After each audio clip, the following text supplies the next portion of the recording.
আমার নাম মোহাম্মদ আশিদুল হাসান রাজু। আমি কুমিল্লা থেকে আসছি। আমি ভাইবা দিয়েছি কৃষিতে। আর ভাইবা খুব সহজেই, খুবই কঠিন কিছু ধরেনি।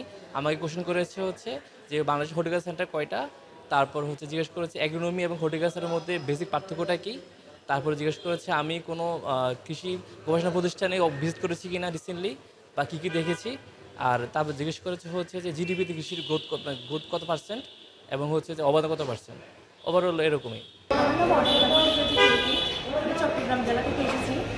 আর আমি এগ্রিকালচারের উপরে আজকে ভাইবাটা গেল। আমি 18তম শিক্ষক নিবন্ধনের ভাইবা দিয়েছি, প্রথম আমার ভাইবা।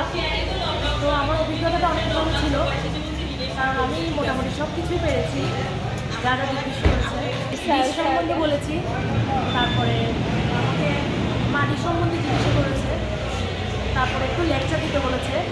মানে আমি যদি ভবিষ্যৎ শিক্ষিকা হই, মোটামুটি মানে ঈশ্বরের আশীর্বাদে সব কিছু পেরেছি। তো দৈনিক শিক্ষাও আমি এটা দেখি, তা আমার খুব ভালো লাগে। আমি ইউটিউবে সবসময় আপনাদের ভিডিও দেখি, আমার খুব ভালো লাগে, কারণ আপনাদের ভিডিও থেকেও অনেকে মানে অনুপ্রাণিত হতে পারে। Thank you. আমার নাম বাপ্পা সাহা। আমি টাঙ্গাইল থেকে এসেছি। আজকে ব্যবসায় শিক্ষা শাখার ভাইবা ছিল। ভাইভায় প্রথমে ঢুকলাম, তাদের সালাম দিলাম, বসতে বলল। আমাকে সাবজেক্ট ওয়ারি কিছু কোশ্চেন করেছিল। তার মধ্যে আইআর কি, এনপিভি কি, এবং কি আমি কোন সাবজেক্টে গ্র্যাজুয়েশন কমপ্লিট করেছি, এবং কি কোন কোন সাবজেক্ট ছিল সেই সাবজেক্ট ওয়ারি কিছু কিছু কোশ্চেন করেছে। কিছু দিতে পেরেছি, কিছু পারিনি। আমি মোসাম্মদ তিন্নি খাতুন, আমি গাইবান্ধা থেকে এসেছি। আজকে আমার হিসাব বিজ্ঞান বিভাগের ভাইবা পরীক্ষা হলো। আলহামদুলিল্লাহ পরীক্ষা ভালো হয়েছে। প্রথমত আমি ভিতরে প্রবেশ করলাম, তারপর স্যার আমাকে বসতে বললেন এবং জিজ্ঞাসা করলেন যে আমি কোথা থেকে এসেছি, আমার নাম কি, তারপর হচ্ছে আপনি পাসিং ইয়ার কত, আমি কততম নিবন্ধন পরীক্ষা দিয়েছি। তারপর শুধু একটা কোশ্চেনই করলো যে হিসাব বিজ্ঞানে, আপনি তো হিসাব বিজ্ঞানে পড়েন, তো ব্যবসায় যদি মূলধন বিনিয়োগ করা হয় তাহলে জাবেদা কী হবে। আমি উত্তর প্রথমত একটু ইয়েই করেছিলাম, কনফিউজ ছিলাম, পরে উত্তর করে আসছি। স্যার আমাকে বলেই আচ্ছা ঠিক আছে আপনি আসুন, তো আমি সালাম দিয়ে বের হয়ে আসছি। আমি হোসনিয়া আক্তার, আমার জেলা হচ্ছে টাঙ্গাইল। আমি ব্যবস্থাপনা থেকে ভাইবা শেষ করলাম। ভাইবা বোর্ডের টিচাররা অনেক আন্তরিক।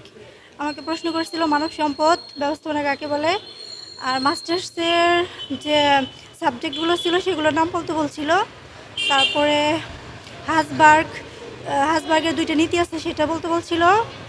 তারপর আমলাতান্ত্রিক ব্যবস্থাপনার জনককে, এগুলোই আর কি। আমার নাম মোহাম্মদ হাবিবুর রহমান। আমি ব্যবসা শিক্ষায় ভাইবা দিলাম। আমাকে প্রশ্ন ধরা হলো আমি কত সালে পাশ করেছি এবং এই পাশের পর আমি কোনো চাকরি করি কিনা বর্তমানে। আর সাবজেক্টিভ যেগুলো ধরলো, বাংলাদেশ ব্যাংকে কেন কেন্দ্রীয় ব্যাংক বলা হয়, শেয়ার এবং ডিবেঞ্চারের মধ্যে পার্থক্য কী, এবং দীর্ঘমেয়াদী সোর্সের উৎসগুলো সম্পর্কে জিজ্ঞাসা করছিল। এ কটা প্রশ্ন করছে। আমার নাম লিপন রায়। আমি আমার বাসা হচ্ছে দিনাজপুর সিটির বন্দর। আমি পড়াশোনা করেছি হাজী মোহাম্মদ দানিশ বিজ্ঞান ও প্রযুক্তি বিশ্ববিদ্যালয় থেকে। আজকে আমার এনটিআরসি এর ভাইভা এক্সাম ছিল। সকালে ঘুম থেকে উঠে এখানে চলে আসি। চলে আসার পর এখানে আপনারা দেখতে পাচ্ছেন যে ভাইভার সিরিয়াল হয়েছিল।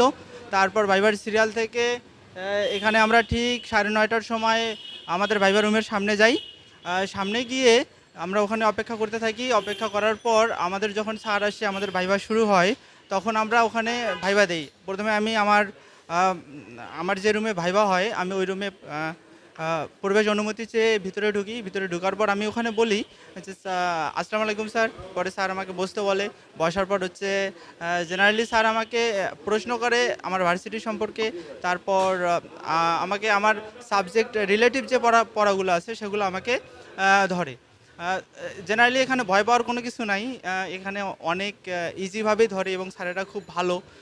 স্যারদের ব্যবহার অনেক ভালো।